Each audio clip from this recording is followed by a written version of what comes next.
রাঙ্গাবালিতে এখন মাঠের পর মাঠ জুড়ে সোনালী আভা, চারদিকে শুধু সূর্যমুখীর দোল। এ দৃশ্য যেন নতুন সম্ভাবনার গল্প বলছে উপকূলীয় কৃষিতে। পটুয়াখালীর উপকূলীয় উপজেলার রাঙ্গাবালিতে সূর্যমুখী ফুলে ভরে উঠেছে বিস্তীর্ণ জমি। একসময়ে যেখানে আমন ধান কাটার পর জমি অনাবাদি পড়ে থাকত, এখন সেখানে সারি সারি সূর্যমুখীর আবাদ। কৃষকদের মতে এই ফসল এখন তাদের জন্য নতুন আয়ের উৎস হয়ে উঠেছে। উপজেলার ছোট বাইশদিয়া ইউনিয়নের কৃষক মোহাম্মদ শাহজাহান চৌকিদার বলেন, আগে জমি ফাঁকা পড়ে থাকতো, এখন সূর্যমুখী চাষ করে ভালো লাভ হচ্ছে। খরচ কম, ফলন বেশি, সব মিলিয়ে বেশ লাভজনক। একই অভিজ্ঞতার কথা জানান কৃষক হেমায়েত পেদা। তিনি বলেন, এবছর আমি প্রথম সূর্যমুখী চাষ করেছি। এখন মাঠ ভরা ফুল, মনে হচ্ছে ভালো ফলন পাবো। তেলের দামও বেশ ভালো, আশা করছি ভালো লাভবান হব।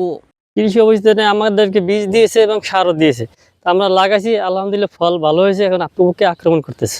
আমি আইডি পাইছি, আইডি দিয়া আমি ভালো ফলন ফলাইছি আল্লাহর নাম লইয়া।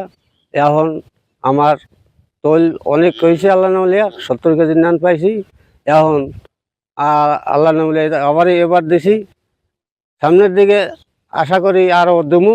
উপজেলা কৃষি সম্প্রসারণ অধিদপ্তরের তথ্য অনুযায়ী গত কয়েক বছরের তুলনায় এবছর সূর্যমুখীর চাষের জমির পরিমাণ উল্লেখযোগ্যভাবে বেড়েছে। কৃষকদের উন্নত জাতের বীজ, সার ও প্রশিক্ষণ প্রদান করা হচ্ছে, যাতে উৎপাদন আরও বৃদ্ধি করা যায়। ভোজ্য তেলের ক্রমবর্ধমান চাহিদা, কম খরচে চাষাবাদ এবং অল্প সময়ে অধিক ফলন, এই 3 কারণে কৃষকেরা এখন সূর্যমুখী চাষের দিকে ঝুঁকছেন। পরিকল্পিতভাবে এ চাষ সম্প্রসারণ করা গেলে তা দেশের খাদ্য নিরাপত্তা ও অর্থনীতিতে গুরুত্বপূর্ণ ভূমিকা রাখতে পারে। পাশাপাশি স্থানীয় পর্যায়ে ক্ষুদ্র তেল উৎপাদন শিল্প গড়ে ওঠার সম্ভাবনাও তৈরি হচ্ছে।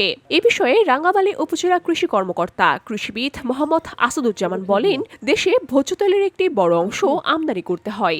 এই তেলের নির্ভরতা কমাতে সূর্যমুখীর মতো তেলবীজ ফসলের আবাদ বাড়ানো অত্যন্ত জরুরি। 2025-26 অর্থবছরে রাঙ্গাবালী উপজেলায় সূর্যমুখী চাষের লক্ষ্যমাত্রা ছিল 8 হেক্টর, কিন্তু কৃষকদের ব্যাপক চাহিদা, পাশাপাশি প্রণোদনার মাধ্যমে আমরা প্রায় 220 জনকে হাইব্রিড এবং উচ্চ ফলনশীল জাতের সূর্যমুখী বীজ এবং সার বিনামূল্যে প্রদান করেছি। পাশাপাশি বিভিন্ন ধরনের প্রকল্প, বিশেষ করে বাংলাদেশের চর এলাকায় আধুনিক কৃষি প্রযুক্তি সম্প্রসারণ প্রকল্প প্রথম সংশোধিত এর আওতায় আমরা 46 জনকে সূর্যমুখীর বীজ, সার এবং অন্যান্য উপকরণ বিনামূল্যে বিতরণ করেছি। এর বাইরেও পাটনা প্রকল্পের আওতায় আমরা 2 একরে 2টো প্রদর্শনী বাস্তবায়ন করেছি এবং এসএসসিপি প্রকল্পের আওতায় আমরা 5টি প্রদর্শনী 50 শতকের বাস্তবায়ন করেছি। রাঙ্গাবালী উপজেলাতে এবছর মোট 39 হেক্টর জমিতে সূর্যমুখীর আবাদ হয়েছে, যা বিগত বছরের তুলনায় প্রায় 5 গুণ। কৃষকদের মধ্যে আগ্রহ বৃদ্ধি পাচ্ছে, কারণ কৃষকরা সূর্যমুখী তেল ব্যবহার করে অন্যান্য তেলের তুলনায় খরচ কম হয় এবং এটা স্বাস্থ্যসম্মত একটি তেল।